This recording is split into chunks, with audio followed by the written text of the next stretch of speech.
অন্য কোনো উদ্দেশ্যে যদি থাকে সেটা ভিন্ন জিনিস, যে আমার তার উদ্দেশ্য আছে অন্য, আমার এগুলোর কিছু দরকার নাই। আলোচনার টেবিলে তোমার যাইতে হবে নাকি?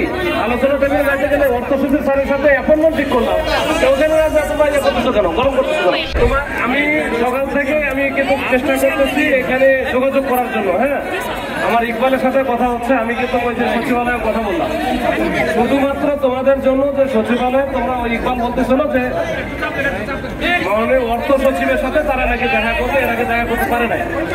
অর্থ সচিবের সাথে আমি অ্যাপয়েন্টমেন্ট ঠিক করে ফেললাম যে স্যার বলো, স্যার আপনি একটু ওদের সাথে একটু কথা বলেন, ওদের কি কি বিষয় আছে এগুলো, এই বিষয়গুলো নিয়ে আপনি একটু ইয়ে করেন। এটা আমি আমাদের কমিশনার স্যারের দিয়েও কথা বলেছি।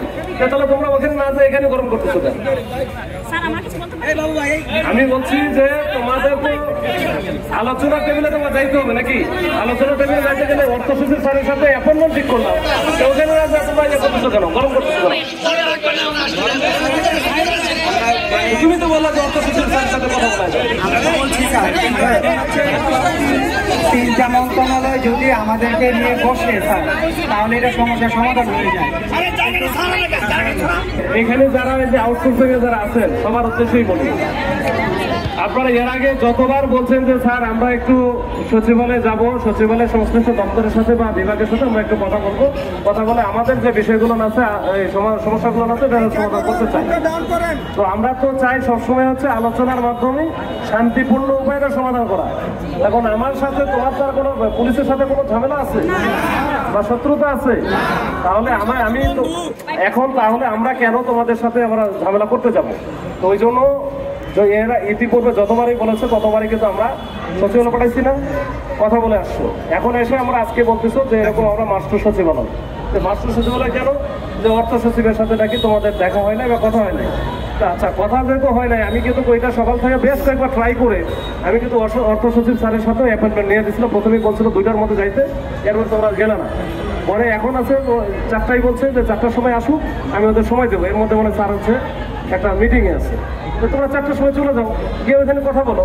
তুমি অর্থ সচিবের সাথে কথা বলো, কথা বলে যদি মনে হয় যে আরও একটা মন্ত্রণালয়ের সাথে কথা বলতে হবে, সেখানেও কথা বলবো, সমস্যাটা কি? তাহলে তোমরা ওটা না করে এইখানে গরম করতেছো কেন? এখানে যখন রাস্তায় নামবা তখন কি আমি রাস্তায় নামতে দিব বা দেওয়া উচিত? আমি তো তোমার জন্য সবই করতেছি, তো তাহলে রাস্তায় নামবা কেন আমার বলো?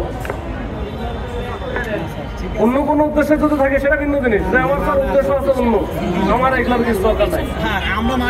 তাহলে তোমাদের যে 2জন বা 3জন বা 4জন যাইতে চাও, আমাদের গাড়ি আছে, আমি পাঠিয়ে দিতেছি, গিয়ে কথা বলে আসো।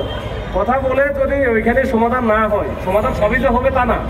এখানে তো আসলে পলিসি মেকিং এর বিষয়, তোমাদের এগুলোর অনেক বিষয় আছে যেটা হচ্ছে হাই লেভেলের বিষয়। এটা সচিব মহোদয় যদি না পারে, সে বলবে যে আমাদের উপদেষ্টা সহ মাননীয় প্রধান উপদেষ্টা বাইরে আছে, উনি আসুক, ওনাদের সাথে কথা বলে এই বিষয়গুলো আমরা ঠিক করবো। এখন এগুলো তো যখন করা হয়েছে আউটসোর্সিং এর বিষয়টা, তখন তো একটা উদ্দেশ্য নিয়েই করা হয়েছে, দেশের স্বার্থেই করা হয়েছে। এখন যদি তোমরা আবার এটার মধ্যে কিছু যদি লোপোস থাকে বা ভিতরে যদি কোনো ত্রুটি বিচ্যুতি থাকে, সেটা তোমরা উঠাও। এটা সমাধান করতে গেলে কি করতে হবে, তারা আগে বসুক, তাদের মাথায় যদি দিয়ে আসতে হবে। তো আগে কথা বলতে পারো না, এখন কথা বলো। তোমরা হচ্ছে 2জন বা 3জন যা আছে চলে যাও।